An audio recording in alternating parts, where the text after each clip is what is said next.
तटकरे आणि पटेल यांच्यासह त्यांचे 22 आमदार भाजपमधून लढणार असा दावा रोहित पवारांनी केलाय। शिंदेच्या शिवसेनेमधील सुद्धा काही आमदार भाजपमधून लढतील असं रोहित पवार म्हणाले आहेत। तर सुनेत्रा पवारांची साथ कोणीही सोडणार नाही असं अनिल पाटील यांनी म्हटलं। रोहित पवारांचं भविष्य एक दिवस खोटं ठरेल असा पलटवार अनिल पाटील यांनी केलाय। सुनील तटकरे आणि प्रफुल्ल पटेलांसह 22 आमदार भाजपमधून लढणार असा खळबळजनक दावा रोहित पवार यांनी केलाय। शिंदेच्या शिवसेनेचेही काही आमदार भाजपमधून लढतील असा दावा रोहित पवार यांनी केलाय। दरम्यान आम्ही सुनेत्रा पवार यांची साथ सोडणार नाही, रोहित पवार यांचं भविष्य एक दिवस खोटं ठरेल असं म्हणत अनिल पाटील यांनी पलटवार केलाय।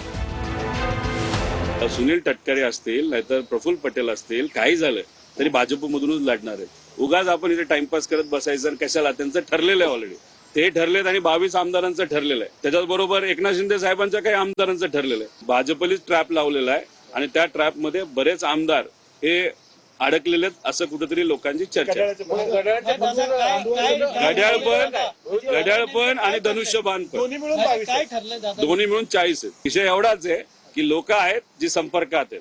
कार्यकर्त्यापासून तर आमदारापर्यंत एकही व्यक्ती नेत्यांपर्यंत आम्ही सुनेत्रा वहिनींची साथ सोडणार नाही, हे मात्र निश्चित आहे। सिल्वर ओकचा चहा त्यांना आवडत असावा सुनील तटकरेंना, आणि तो जुनं कधीतरी वर्षापूर्वी चहा पिला असेल, चहा प्यायला गेले असतील आणि चहा पित असताना कदाचित त्यांना वेगळा मेसेज त्यांच्याच पक्षाच्या प्रमुखांना द्यायचा असावा। 3 वर्षानंतरच्या निवडणुका आणि आतापासून ते नाशिकमध्ये जसं भविष्य सांगितलं जायचं तशा पद्धतीने यांनी भविष्य सांगायला एक दिवस ते खोटं ठरेल हे बघा तुम्ही। भोंदू बाबांच्या अटकेनंतर कुणाला तरी राशी भविष्य सांगण्याचं वेध लागलेले असेल, म्हणून ती जबाबदारी ज्योतिषशास्त्राची जर रोहित पवारांनी घेतली असेल तर चांगलं आहे। आम्ही सुद्धा आमच्या भविष्यासाठी त्यांच्याकडे हात दाखवण्यासाठी निश्चितपणे जाऊ।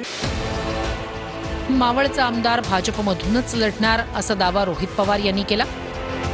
तर रोहित पवार यांनी भविष्यवाणीचा नवा धंदा सुरू केलाय का असा सवाल सुनील शेळके यांनी केलाय। आता तुम्हाला मावळचा आमदार काही ह्या पक्षात राहील असं वाटतं का?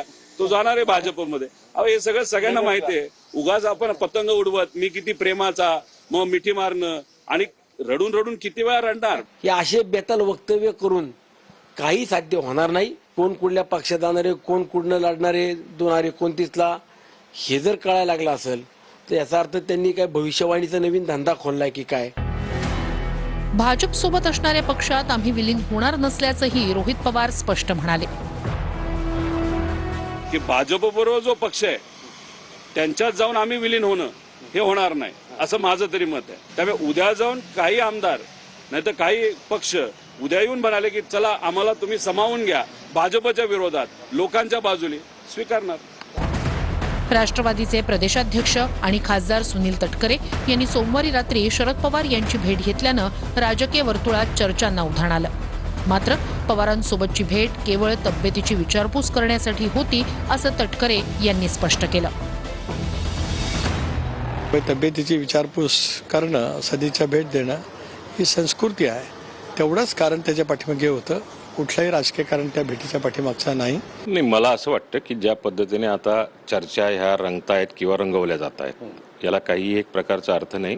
मला वाटतं की शरद पवार साहेबांच्या आणि तटकरेंच्या भेटीबद्दल राजकीय वावड्या उठवणे चुकीचं आहे।